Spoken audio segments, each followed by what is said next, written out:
తమిళనాడులో జరిగిన ఎలక్షన్ సంబంధించి ఎగ్జిట్ పోల్ ఫలితాలు సాయంత్రం వెల్లడించారు. అయితే ఈ ఎగ్జిట్ పోల్ ఫలితాల్లో ఒక షాకింగ్ సంఘటన. టీవీకే విజయ్ సింగిల్ లార్జెస్ట్ పార్టీగా అధికారంలోకి రాబోతున్నాడనేది యాక్సిస్ మై ఇండియా అనేటువంటి ఒక సర్వే సంస్థ ఎగ్జిట్ పోల్ ఫలితాన్ని ఇచ్చింది.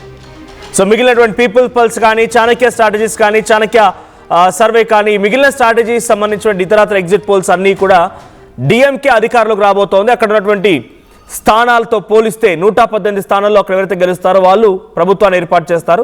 సో 118 స్థానాల్లో డిఎంకే గెలవబోతోంది. 122 to 132 అనేది మ్యాట్రిక్స్ సర్వే ఇచ్చింది. ఏఐడిఎంకే 87 to 100 సీట్స్ రాబోతుంది అనేది మ్యాట్రిక్స్ సర్వే ఇచ్చింది. ఇక టీవీకే 20 to 21 ఆల్మోస్ట్ 10 నుంచి 15, 20, 21 ఇంతవరకే అన్నట్టుగా మిగిలిన సర్వే సంస్థలన్నీ కూడా ఆ రిపోర్ట్ని ఇచ్చాయి.